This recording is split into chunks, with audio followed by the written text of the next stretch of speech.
मनसे नेते अविनाश अभ्यंकर यांच्याशी बातचीत केली आमचे प्रतिनिधी ओम देशमुख यांनी। सेनेचा गुढीपाडव्याचा मेळावा शिवाजी पार्कवर थोड्याच वेळात सुरू होतोय। राज्यभरातून मनसैनिक शिवाजी पार्कवर दाखल झालेत। खऱ्या अर्थानं विधानसभा निवडणुकीच्या निकालानंतरचा हा पहिला जाहीर मेळावा ज्या ठिकाणाहून राज ठाकरे आपल्या कार्यकर्त्यांना मार्गदर्शन करतील। अविनाश अभ्यंकर आपल्या सोबत आहेत। सर, वर्धापन दिनाचा कार्यक्रम झाला त्यावेळेला राज ठाकरेंनी सांगितलं होतं की माझा दानपट्टा मी जो गुढीपाडव्याचा कार्यक्रम असेल त्यावेळेला फिरवेल। आज कोण असेल टार्गेटवरती?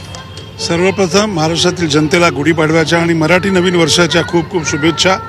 आणि शेवटी राजसाहेब ठाकरे जे विचार मांडतील ती राजभाषा असेल, ते राजविचार असतील आणि ती राजशक्ती असेल जी चांगल्याला चांगलं आणि जे काय राजकारण गेल्या काळात महाराष्ट्रातील जनतेला गृहीत धरून करण्यात केलेलं आहे त्याच्यावरती नक्की ते परखड भाष्य करतील हे तुम्हाला मी सांगेन।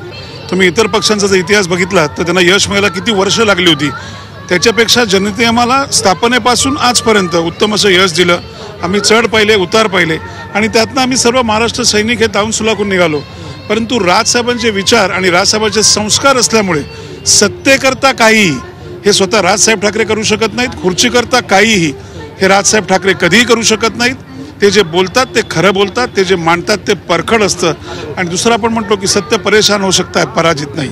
आलं का लक्षात? तुम्हाला दिसेल की येणारा भविष्यकाळ नाही, वर्तमानसुद्धा मनसेचा असेल, राजसाहेबांचा असेल आणि तो इंजिनचा असेल। खरं तर येत्या काही महिन्यांमध्ये स्थानिक स्वराज्य संस्थांच्या निवडणुका होऊ घातल्यात, काही संदेश दिला जाईल असं वाटतं?